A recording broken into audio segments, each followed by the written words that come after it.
Hey, hey, hey, it's your girl Keisha J. Kelly with another segment of Black College Experience. And we are kicking it off on a Tuesday. It goes down on a Tuesday. Yeah, we're a little bit earlier than we normally are, but we always like to respect the coach's times. We like to respect everything that the coach has going on. But you know how it is. Listen, we are about 10, 11, I'm probably a little bit, I think 11 days away from week 0. That's right. HBCU football is almost back. And that's right. We had to do it the way that we know how to do it. And so I went a little bit deeper and I went and invited Coach Oliver, North Carolina Central head coach. Invited Coach Oliver back. If you caught us last year, I did interview Coach Oliver last October. So I thought it was only right to bring him back to see what's going on and see how he's preparing for this upcoming season, as well as preparing for this game. So we're going to see where Coach Oliver is. Hopefully he's coming on in a minute. But to get it going, listen, thank you for joining me. And if you're not following Black College Experience, make sure you go ahead and follow us on YouTube, subscribe to the channel as well. Make sure you follow for all the up-to-date, latest and greatest in HBCU athletics, everything that's going on. Of course, I will be on the scene. We're here in Atlanta, so we're going to be bringing you everything that we got. Listen, everything next week is going down. Center Park, North Carolina Central University against the Southern University Jaguars. We got an electric matchup. 20 years. A 20-year celebration. And guess whose school is playing in the game? Listen, I get to see the Eagles and I get to see the Jaguars match it up. It's going to be a really exciting event. So if you're close, make sure you head down here. Georgia State is where it's going down.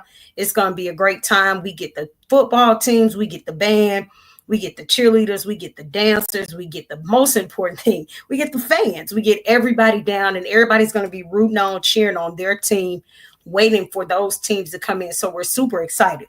So let me see where he is, because I think for certain that they are really going towards practice. So I want to make sure, I respect his time and make sure I do what I need to do. So let's check in.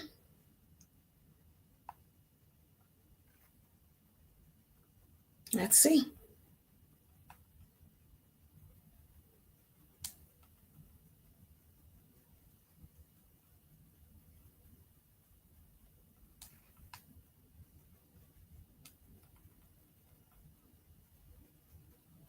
All right. So I don't know, in the comments, I want somebody to tell me why we're rolling with, who you rolling with. Are you rolling with the Southern University Jaguars, or are you rolling with the North Carolina Central Eagles?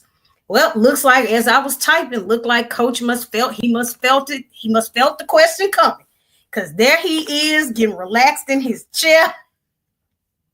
I'm not going to delay it. One of my favorite coaches. I'm biased, but that's one of my favorite coaches. I'm going to go ahead and bring Coach Oliver on. That's one of my favorite coaches. Coach Oliver. What's happening? You see your name growing across the bottom. Oh, my goodness. How you been? I've been good. How about you? I cannot complain. Ready to kick this thing off. Listen, I'm so excited. And thank you again. I forget sometimes that y'all are in the middle of practice. So, Maurice. I take my time out from camp to come get on here with you. Maurice had to remind me. He was like, we got football practice. I was like, oh, my bad. So I was like, I'll get to it. I'll keep it short and sweet, and we'll keep it moving. So again, Coach Oliver, thank you for joining me today in the mix with the height about 10, 11 days before the kickoff of week 0, heading right back to Atlanta. Just saw you last month, and here I go, get to see you again. Now, before we start, y'all, I just want to let y'all know that Coach Oliver did get on my playing level in July. He got down to my level. I don't think I'm going to be able to make the team, but Coach did try to get to my level. I'm going to let him make it, but it's okay. So now, Coach, let's go ahead and jump right into it. As a coach, what is your philosophy, your overall philosophy as a coach when you're talking to your student athletes? Well, it's all about, we talk about culture over scheme. And it doesn't matter whether play you call, whether you run the ball, throw the ball, inside zone, outside zone, power, whatever. It's all about the culture. And I truly believe you win with good people and the way we walk, the way we talk, the way we move about the building, being a good teammate, caring about each other, and playing for each other. So for me, it's all about culture. Um, when you see two teams that are comparable and or I look, for example, Jackson State. We played Jackson State a couple years back. I thought they probably had a more talented team on paper. You look at all the transfers and all that stuff, but I thought the culture in our building was a little different. When they made some plays down the stretch, our guys never panicked, they never pointed fingers. You just kept playing. So can you further expand on what the culture looks like at North Carolina Central? Like I said, it's good people. And guys taking care of each other, guys generally caring about each other. That's what it's all about for me. Iron sharpens iron, and guys taking care of each other. So, we don't want selfish people in the program. You got to think about your teammate. You got to think about your brother.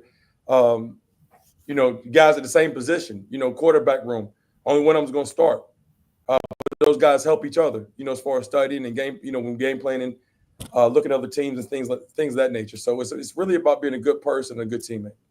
And so now you're right in the middle of camp. What is the dynamic like with the team right now? Like, what is the morale like with the team right now? Oh, it's outstanding. I mean, guys are flying around. We've had some very spirited practices. I love where we're at right now. We still got a ways to go. But as far as the attitude and how the guys are working, I'm very pleased with that. Still some stuff we got to get ironed up. Now, this has been a long camp. I think last year was probably about 7 or 8 days. Before school started and everything like that. But this has been a long one. This is like one of those old school camps. The guys are tired of hitting on each other. They're tired of banging on each other. So we want ready to see somebody else. Oh, so now you're ready to beat up on Southern is what you're basically saying. I didn't say that. You said that. I didn't say that. That's what I said. That's what I said. Y'all be trying to get me, man. And then I say something there. The whole world's on Coach Oliver. There you go. You know how it goes. So now, Coach, what are some things that the team is working on and you and your coaches are working on to improve? Some of the key areas that you're working on to improve for the upcoming season. Always technique and fundamentals. And this week right here, we've really been working on situations, whether it's third down, whether it's red zone, goal line, all sorts of 2-minute periods, last play of the game. You can't spike the ball, just stop the clock, with less than 3 seconds. So we've worked every scenario known to man. And you have to, continue to do that so the guys are prepared for it when that situation arises in the game. So, Coach, I know you're preparing for MEAC SWAC, but you're no stranger to this game. You've been before. How do you keep yourself, your coaching staff, and those guys level-headed under the bright lights? It's another game. And that's what we tell the guys. We're going to prepare the exact same, whether it's week 1, week 10, homecoming, celebration bowl, MEAC SWAC challenge, whatever the case is. We're going to practice the same. Everything's going to be the exact same. So we never make the game bigger than what it is. And I'm not going to put pressure on my guys. They know what's at stake and how important the game is. So, just relax and have fun. Do what we do. And so speaking of that, how do you handle high pressure? What's your strategy for handling high pressure? It's easy. Apply pressure.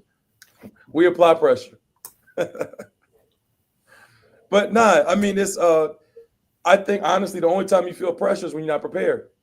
So, I think as long as you're prepared for situations, you fall back on your training. So, I don't think our guys are in those high pressure situations because, they're generally prepared for it. Now, how excited are they to be coming to Atlanta? They're excited to compete. We don't care where we play. It can be Canada, it can be Russia, it could be wherever. We will go. They're just excited to put the ball down and compete. And obviously, when we get matched up against SWAC opponents, we enjoy facing off against those guys because that's a strong conference as well. And Southern University is a good football team. Obviously they're ranked number, I think, 1 on the West. So we're gonna have a work cut out for us. But we are excited to head to Atlanta. So now, Coach, you're incorrect. I think I'm correct on this. You're the most tenured coach in the MEAC. Am I correct Yes, in that? yes. Surprisingly, yes. I'm like the old head here now. I'm the I buddy didn't say that. Willie Jeffries, I guess you could say. I Now, didn't say that. That's not what I said. But with you being the most tenured coach over in the MEAC, is there any advice that you offer any other coaches? Do they come to you for any advice, anything, ask you any questions? they don't really ask. So, I can't, I don't have much advice for them. I just try to stay in my lane and, uh, if I can help anybody or whatever, I would love to help. But um, I guess coach is kind of a prideful thing. And I don't know, Mm-hmm. you might be too prideful to ask for help or there might be a sign of weakness, something like that. But I'm always calling asking. I don't mind. I need some help. So now, Coach, I want to pause right here because I want to give you the opportunity to talk about those athletes. They shined last year. We shining on the field and we shining off the field too. Talk about that academic excellence that those athletes had last semester, last year. That's unbelievable. I mean, I'm so proud of my guys. That right there, I think was a bigger accomplishment than winning the Celebration Bowl. Um, there were only 5 teams in the country that had a perfect score. And for us to be one of those teams, and then obviously the first HBCU to be able to accomplish that goal was huge. And when your academic support staff and these folks are going to these conferences with the NCAA, and the NCAA is telling us what HBCUs can't do, I think that's a testament to our university, our student athletes first and foremost, and then my academic support staff. But it starts with recruiting. Recruit great student athletes. It's more than just watching highlight films. Are these kids? Do these young men want to graduate from college? First and foremost, and I don't do a whole lot of offering without meeting kids. I need to sit down and talk to them and their parents to see if they fit our culture, like we talk about. And once we get them here, then we have a plan to help them matriculate through school. But I was so excited about that 1,000. I mean, that was huge, and prayerfully we might be able to repeat it. Hopefully. And I think that's excellent because a lot of times, I'm hearing more coaches now, but to actually see coaches, that's like the main thing. Like the education is the main thing. And to see that you're actually turning boys to men and they're very productive, not only on the field, but in the classroom that's a plus, especially like you said, when they say what HBCUs can't do, and then you turn around and show them what you can do times 10. So, just props to that team. And if they repeat now, that's awesome. That's a testament to not only the coaching staff, but also to their hard work as well. So congratulations to them in that respect. Now, Coach, we know last year they talked about this. One game away, Southern was one game away. How do you handle tough losses during the season? I think it's a learning experience. We dropped one to South Carolina State last year, and after the game, I don't go in and yell and scream and kick water coolers. I don't do that. The guys played hard and they gave us the best. I have to do a better job of getting those guys in position and with play calling or whatever the case may be to help our players. But it's a learning experience. You want to win every game, but sometimes you'll lose one. So we try to grow from that, and we haven't lost a whole lot of games, but you try to learn from them and don't let it happen again. But it's unfortunate. You can't lose that one because obviously it keeps you out of Atlanta. But I guess more so, like you said, I mean, to answer your question, it's a learning experience. Yeah, and I think that's the tough part because it's only six members in the conference. I guess that's the tough part. You drop one game, that's tough. So you move on. I guess it's game by game, which is understandable. Now, besides winning off the table, what else excites you about coming to Atlanta, playing in the MEAC SWAC Challenge?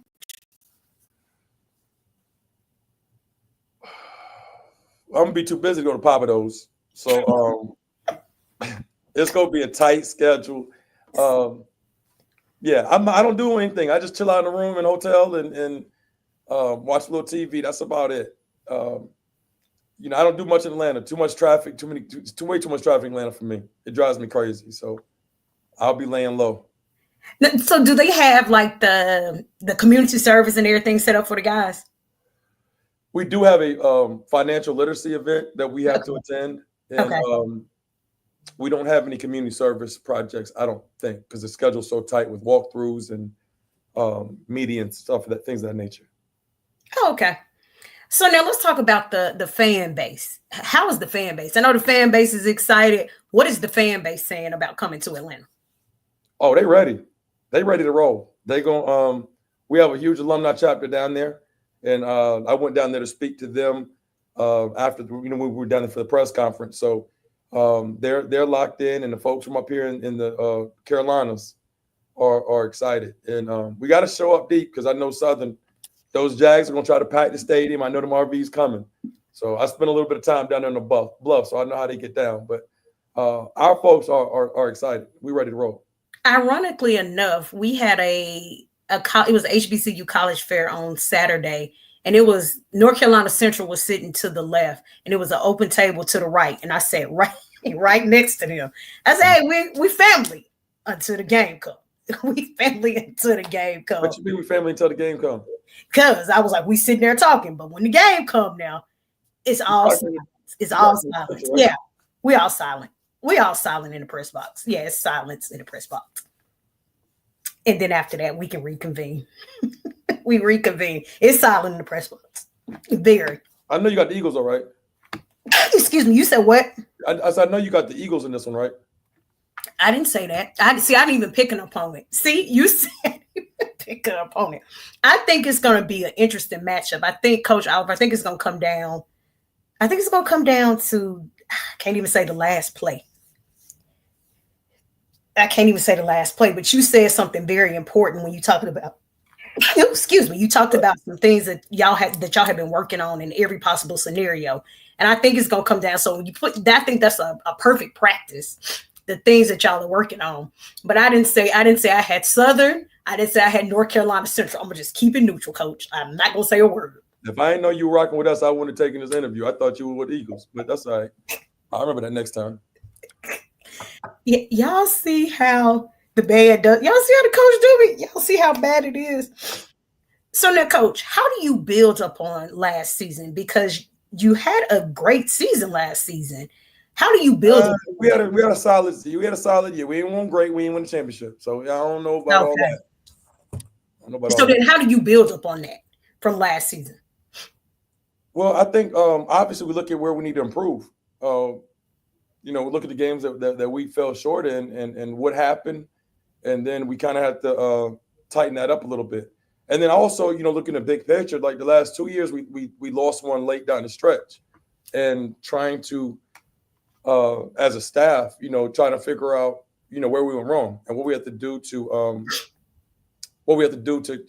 continue to improve week in and week out. And that's the biggest thing. You got to improve, all throughout the season. You can't get stagnant just because you're whatever, 4-0, 5-0, or, you start off rolling. You've got to get better throughout the season.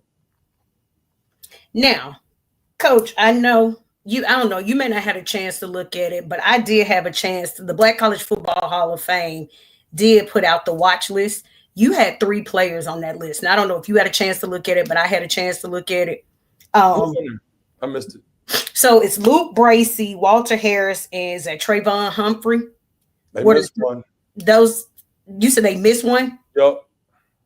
Then Thomas Johnson. Remember that name, Thomas Johnson.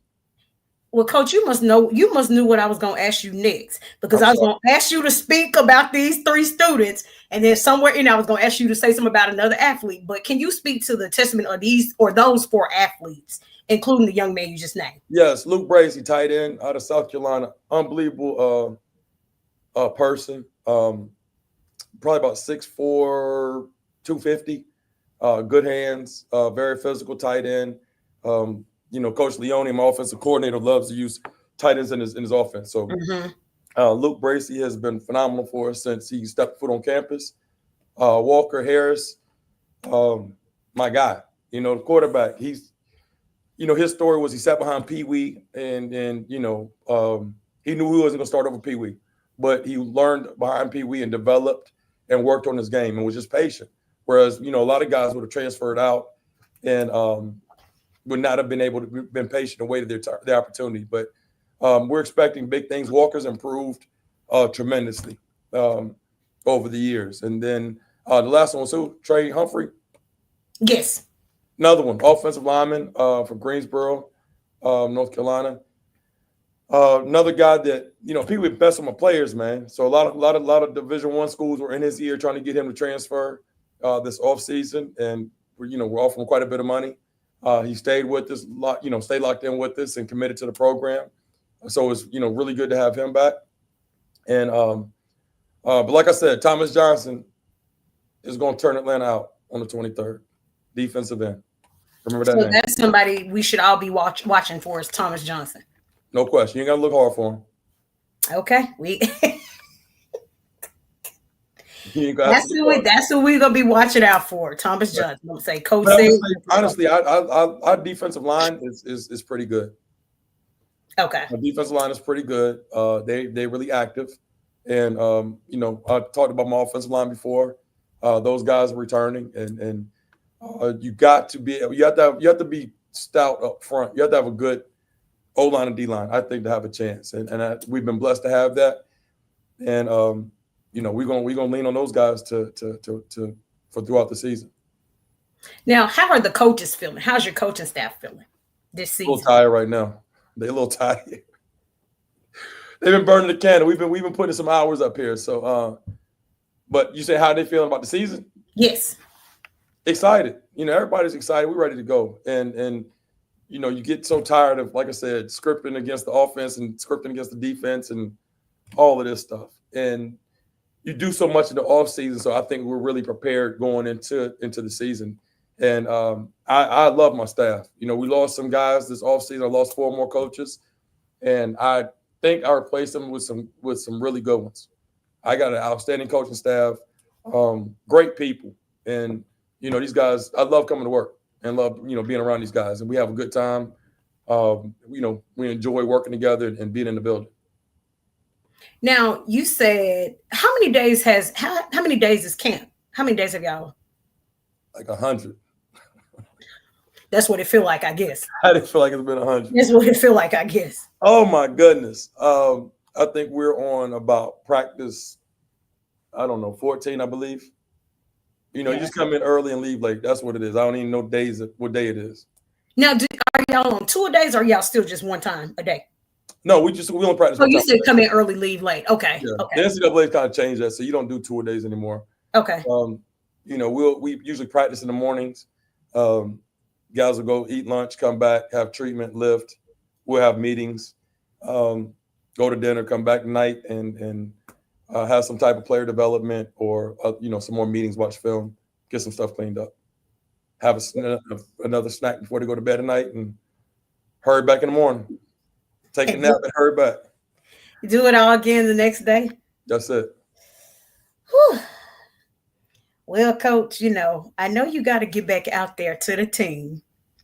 But before we get back to the team, I got to ask my questions now. I got to put you on the hot seat. But nothing crazy. It's nothing crazy. Come on with it. I'm used to it. Let's go. All right, Coach. You ready? I'm ready. Jambalaya or etouffee? Etouffee. The Blue Stove or Tony's? Blue Store. Summer or fall? Summer. Winter or spring? Winter. Who is your favorite artist of all times? Ooh, my favorite artist of all time.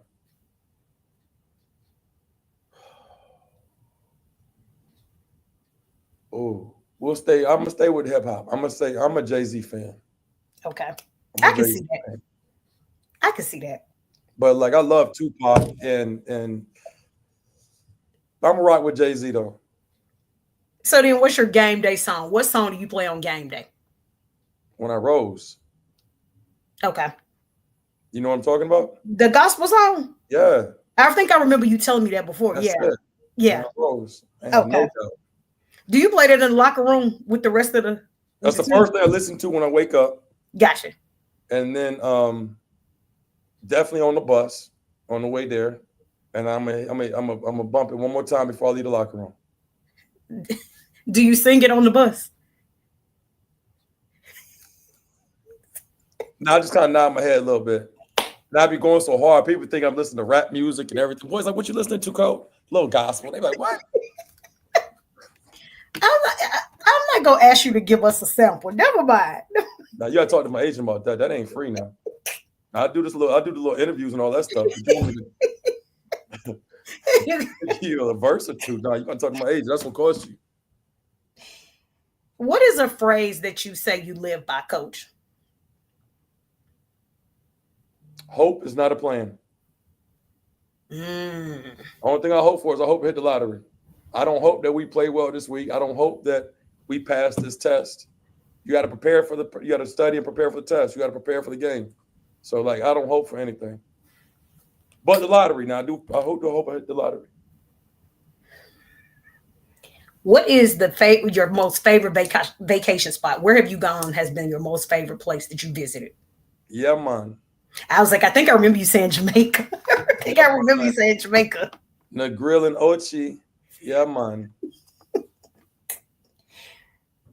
The biggest goal that you would say you had for your team this year?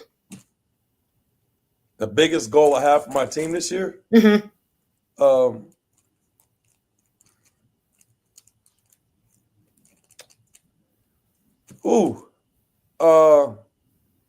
Obviously, big picture, I would love to go undefeated. And big picture, I would love to have another 1,000 APR score. But obviously, we'll take it one game at a time and all that stuff. But I would love to go undefeated. Now, Coach, who would you say is the funniest coach on your staff? The funniest coach on my staff? Yes. Nah. Probably me. Yeah. So you're just going to pick yourself? I mean, you asked me a question. Come on. Yeah. You just couldn't let one of them have the honor. Okay. Okay, let me give you one. Nah, it's me. It's just you. It's you. Okay. Who is the funniest player? Who is the funniest player then?